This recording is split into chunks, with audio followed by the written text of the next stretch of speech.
Other than the passing of my mum, that was probably the hardest time in my life. This is Karl Broadhurst, a 43-year-old Premier League coach shaping the next football generation. Initially born from Portsmouth, he joined AFC Bournemouth, went pro as a teenager, and is now training with the Wolves youth teams. But how did Broady stand out from his academy? I was given man of the match. And what were the steps that led him to over a 13-year career? If I'm honest, I almost vomited my stomach. And so this interview, we will learn about the reality of Premier League programs, discover the beauty of getting promoted, and find out the most important lessons every footballer needs to hear. What was life like growing up for you? Grew up on ex-council estate. Everyone knew everyone. Spent most of my childhood outdoors, playing as many sports as I could. I was quite lucky as a child. I played cricket, I played rugby. Didn't play football early on. I'd always be out playing, climbing trees. Who inspired you? I think the first person I looked up was probably my dad. He was from the West Midlands and he was a massive West Brom fan. And he was always trying to push me into football and I always resisted. I'd always want to do something else. He played at a decent level until he got a serious injury, which unfortunately took him out of football. So I kind of looked for his guidance, and then I had a manager called Sean O'Driscoll. He was my youth team manager all the way through my academy journey, and then he ended up being my first team manager when I made it into the first team at Bournemouth. He always made me look at football as a coach first and a player second. Were you always a centre back in your career? Were you always a defender? When I first got into football, it was after the 1990 World Cup, and I took a real shine to Peter Shilton. So I started off as a goalkeeper. I liked going in goal because I liked diving around and getting dirty. And when I started playing for my Sunday League side, I was really quick. I started as a right winger, then I slowly dropped back to right back because I was quite aggressive, and then I had a growth spurt and I moved to centre back. From then on, I was predominantly a centre half. I want to talk about like the academy experience at Bournemouth. What was their training schedule look like? How challenging was traveling? I know you're originally from Portsmouth. I didn't get signed at Bournemouth until I was 11, which is quite old. Our youngest players are 6-7 years old. Our training schedule would normally be we'd train on a Tuesday and a Thursday night, and we'd have a game on a Saturday. And then as you got through the older age groups, you'd have an additional training. So it'd be a Tuesday, Wednesday, Thursday, then a game Saturday. And then obviously when you move into the apprenticeship stage, then you become full-time. So yeah, the schedule was quite tough. Living over an hour away, no, I wouldn't be getting back into my house till like 10 at night. But football wasn't a chore for me. It's something I love to do. Luckily, I had a bit of a brain in my head, so school wasn't a massive chore for me. When I first moved away at 16, you're encouraged to move away. I lived in digs with 8 other boys, as you can imagine, 7 or 8 young lads living away from home. That sort of bonding experience of learning to become young men, it was a great time in my life. I was very lucky to play with some very good players. Probably the biggest was Rio Ferdinand. He came on loan for a couple of months. John O'Shea, who's played for Manchester United. Jermaine Defoe, his work ethic was absolutely outstanding. And then homegrown players, Carl Fletcher, he went on to go and play for West Ham, Sean O'Driscoll. And then probably the most notable is Eddie Howe, playing alongside him at centre-back. And obviously you can see the job he's doing at Newcastle now, you know, getting him into the Champions League. He's absolutely flying. What did it feel like to make your debut? And I saw that it said man of the match. Can you talk about your experience as a debut going from academy to first team? What was that feeling like? I'd been in and around the first team for a while, and I'd been on the bench a couple of times. And the day before, we had a training session on the Monday, and I was put in the first team in the back 3 because one of our players had been injured. Did my training session, didn't really think much of it, and we travelled down in the hotel having pre-match. The manager flipped over the flip chart paper and my name was on the starting 11, and if I'm honest, I almost vomited my stomach. The League Cup is a massive tournament, and at the time we were playing Charlton, who were top of the Championship. That season they did get actually promoted to the Premier League, so Charlton were a very, very good side. Obviously very nervous playing them away as well. Got straight on the phone to my mum and dad and told them 26,000 people there, really nice stadium. It just felt right. And then, you know, as you rightly said, in the local paper the next day I was given man of the match. I think a 9 out of 10 the marking was. Sort of massive achievement. Once the game had finished, I remember Sean O'Driscoll pulled me after the game and just said, look, you've got it, you've made it now. The hard part is staying there, because I was obviously on a massive high. Could you describe the feeling of promotion? Like, what did it mean for the club? How did it impact you as a player? When you're playing, you don't really realise the achievements that you're kind of making within the game. There's a lot of players that will play a lot of games in football and have long careers, but they don't necessarily achieve a lot. And I know it's a promotion from a lower league, but it's a massive achievement. The first promotion was extraordinary. We didn't start the season very well. I think we lost our first 4 games. We're really struggling. We kind of got together as a group and just had a real heart-to-heart conversations. It's a very tough conversations. It was a real kind of clear the air moment and what do we want to do about this? And then from there on, I made it into the playoffs and ended up beating Lincoln 5-2, one of the best playoff finals I've known of. And it was a real massive moment, not just for us as players, but the club and the town. I know you scored your first goal in November of 2002. Was that like a massive accomplishment? What did it mean to you? I was lucky enough to score it at home. From joining the club at 11 years old, going through the academy system, making your debut, making 100 appearances and not scoring, and then to finally get that goal was an amazing achievement for myself. Very surreal. I don't think you can ever describe what it's like to score your first goal in front of a crowd. They're cheering, and it's something that will live with you forever, and it's very special. But on the downside of things, I saw that you had a lot of different injuries, whether it's an ankle, a shoulder, your back at times. Was there one in particular that stood out to you? Looking back now, my body probably wasn't equipped for the rigors of being a professional footballer. My first injury was my ankle, which kept me out for a few weeks. Dislocated my shoulder. I had to have surgery on that. I had a back injury as well, which kept me out for 14 months because they couldn't find out what the root cause of it was. Other than the passing of my mum when I was 20, that was probably the hardest time in my life, and it was really tough going in every day, going in the gym, but knowing that you weren't going to play or train. It was horrible, and any other professional footballer would tell you that being injured is probably the worst part of the job. I thought I was going to have to retire, but managed to find a specialist that found the problem. On the back end of that now, I've had surgery where pretty much I haven't got a disc left in my back, so that's going to be something I have to deal with the rest of my life. So that's when I made the decision to retire. I know you played with Jamie Vincent, saw that he passed away. How has that changed your perspective on life at all? Jamie was in the first team when I was making my way through as a young player. He'd come in from Crystal Palace, and he was a typical sort of Cockney lad, really fun to be around. When I found out the news, it was really sad because you're seeing someone that's still in the prime of their life. He was a lovely bloke, nothing but good to me, and to see someone like that taken, it was tough. I think it does bring things to light, really, that they do get a bit of a bad rap sometimes, especially the ones that are at the top end of the game. You only have to look at the things going on with Harry Maguire at the moment, and people always go back to he's earning millions and he's doing this, but he's still a person. And I think things like that with Jamie Vincent, it just put things into perspective that although he was young, fit and healthy, and he had a career as an athlete, these things do happen. How does it feel to see the rise of Bournemouth today? For a club the size of Bournemouth, which in all honesty isn't the size of a Premier League club, it's an absolutely massive achievement. I'm really proud to tell people I played for Bournemouth because I've played a small part in the history of that club. We've got the same with Luton Town now. I think that's a really endearing part of English football, that you do have these romantic stories of these smaller clubs. I'm really proud to have played for Bournemouth, and I'm really proud of where the club is at the moment. After that, you signed with Hereford United. It was your first transfer ever. How did that impact you? It was difficult because I'd only ever known playing for Bournemouth at the time, and it was a bit of a shock. Went up to Hereford a couple of days later just to have a look around. It's in the back end of nowhere, but they're very proud of their heritage in Hereford. I decided to sign. I remember staying in a hotel for pre-season, and the first day of pre-season there was me and 6 other players, and I was like, what the hell have I done here? But within a couple of weeks we'd assembled our squad. We ended up getting promoted in the first season. As you said, I was made captain. One of the best team spirits I've ever known in a team that I've played. The last game, Brentford away, we needed a win. We ended up beating Brentford 3-0, and just remember the end of the game, we were told we'd been promoted, and just remember celebrating with all the Hereford fans. They packed one end. Everyone was saying that we were odds on to get relegated, and no one gave us a chance, and look at us now. So even though the second season was a relegation season. And then after that, I know you went to Crawly Town. I saw that you got a couple red cards with the team. As a player, how does a red card impact you and then also the team? I think it depends on how the red card is kind of given, really. My red cards were last-ditch tackles. Players will always say they're unlucky to get red cards. I mean, neither of my red cards were ever for serious foul play. I always played hard, but I always like to play fair. Your initial, when you're getting a red card, is anger because you always feel it's unjust, and then it's a kind of a little bit of guilt because you know that your team are going to be playing with 10 men. I knew that I was coming off. The boys were going to have to do a job without me, so you do feel guilty. And the hard thing is that you can't watch the game. You have to go into the changing room. You kind of have no idea what's going on until the game's finished, and you're not sure whether to catch eyes with anyone or whether someone's going to come in and have a go at you, which, you know, the ref give it, so it kind of is what it is. And then also the club will make a decision whether they're going to try and appeal the red card, which obviously has a financial implication on the club, because if they lose the appeal, then they get a fine, and then I can obviously get an additional game added to my red card as well if we lose the appeal. So Solihull Moors FC, just how was your experience with that? You were becoming more of an older player at the time, so were you almost like look up to more of as a leader? At the end of my contract with Crawly, I'd kind of not fallen out of love with the game, but it was becoming more of a job than a love. Telford got in contact. With some training sessions there'd be a full squad, some training sessions there'd only be 9 or 10 of us because a few lads had things going on at work or something. I couldn't really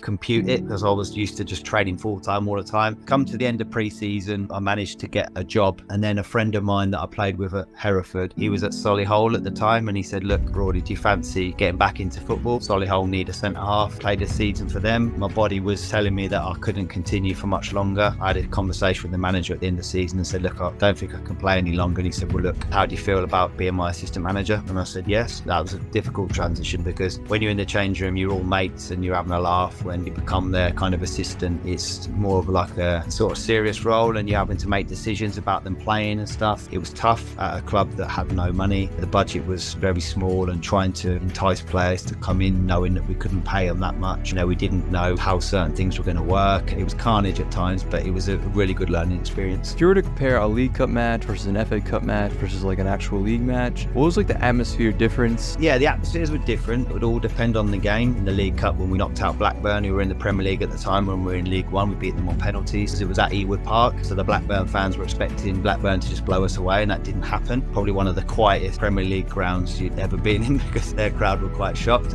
FA Cup games are always really special. Atmosphere is always quite electric. The FA Cup was always seen as the premier competition before the Champions League really took off. Especially when I was a kid, it was huge. The FA Cup final was a big day. It was a whole day event. It's become more prevalent for the lower league teams now, because obviously there's a revenue benefit. So if you have a good cup run, it's good revenue. League Cup, not so much. The bigger sides don't tend to take the League Cup very seriously. And obviously league games, depending on what you're fighting for in the league. I've had a couple of promotion runs, so towards the end of the season, where games are becoming very important, fans are a bit more on edge. Whether you're fighting relegation, they can be quite tense. You can always feel the energy in a stadium. You can feel those momentum shifts in the crowd. What does a typical day look like for Wolves? And also, how would you describe like a Premier League academy? Like, is it really different from when you were a kid? I do the under 15 to 16 cell now. They'll be in on a Monday evening, so they'll have an hour and a half and half an hour gym work, doing like plyometrics or strength work. Tuesday, the boys are in all day, so they're released from school from the morning all the way till early evening, which will consist of 2 to 2.5 hours training sessions. Wednesday, again, it'll be a Wednesday evening, and then there'll be a Thursday evening. They'll have Friday off, and then a game Saturday, and then Sunday off. But then part of that week, they'll have life skills workshops, they'll have well-being workshops. Education's a big thing with Wolves, so when they're out on day release, they have education as part of their program as well. So they have two-hour lessons within the day as well. So any work that they need help with at school, so any lessons that they kind of need a bit of support in, they'll have like an individual tutor for stuff like that. The boys will get access to all their games and training as well, so they'll be able to analyse. We use a system called Huddle, where they have to clip their games and stuff, so they get like individual feedback, areas for development they need to work on, areas that they're particularly strong in as well. And then as coaching staff, we kind of in during the day, we have like succession plan meetings, so where we see players playing long term. We have a close relationship with the cells above, so the under 18s and the 21s, so they'll draw some of our players up for training and games at times, so that needs planning. Players normally have kind of a 6-week plan and kind of what their program will look like as well, and any deviations in that. And sports science will get involved in terms of what their loading's like, so we have to manage. Each training session has kind of a target load that the boys can do, and yeah, that's kind of how it looked in my sort of day-to-day role in the academy. Have the academies changed? Yep, massively changed from when I was a kid. The support that we have, 8 or 9 well-being staff, we have 3 or 4 psychologists, we have nutritionists. There's a lot of experience in the building that's around the boys that pick up any things that we feel that they need support in. So the football side is always covered, because that's what we're there for. We're to develop footballers, but we're there to develop people first, because we know that the majority of the boys that come through our academy won't make it at the top level of football. So we have to make sure that when their journey comes from them with Wolves, they are well-rounded individuals and they can attack life with lots of different skills. A lot of people say that, develop person first and player, but having worked at Wolves now for the last 6 seasons, I can really see that the work that goes behind the support structure that helps these boys to achieve the best they can. Parental support, which I think is really important, because they spend the majority of their time with their parents and not with us. So it's a million miles better than when I was coming through the academy system, that's for sure. I love the whole Jamie Vardy story, but could you talk about financially as a footballer, how much of a struggle it is? Money can be a little difficult for players. Wages aren't necessarily the same. The level I played at, it wasn't anywhere near astronomical amounts the top players earn, and I think there's some stats for the other day that the average Premier League player only needs to be in the Premier League for 3 seasons and they're set for life financially, which wasn't the case at my level. I earned good money, but it's not enough. When I finished playing, I could just retire. I needed to find a new career and a new path, and it is difficult, and you're playing contract to contract. Football can be a real ruthless industry, and you're hoping that you'll find another club, and you could end up moving from one side of the country to another. Sometimes those players that have seen what it's like at the lower level, it almost gives them that drive and that hunger to get as high as they can and stay as high as they can, because they don't want to go back to how it was. It's life, innit? That's the way society is. The top players get the best money, and we always just hope that the money from the Premier League trickles down a little bit to the lower leagues, but no, it doesn't always happen that way. And sometimes due diligence isn't done on these people that buy football clubs as well at lower leagues. And people forget sometimes when a club's going into administration, situation will go and bust, that it's not just the players and stuff, but there's staff that have probably been there for decades, that the club is their life. You know, the club goes into financial ruin and these people have got to find new careers and new jobs. But again, football's moved forward a little bit now. There's a lot more support for players, and PFA do a lot of good work looking after players and making sure that they're educating themselves, getting degrees or diplomas, or broadening their minds and their scope to what's going to happen when they do finish playing, because sports careers come to an end quicker than most people's proper job careers, and hopefully put themselves in a position where they aren't financially destitute when they finish playing. What would you say is like 3 non-negotiable skills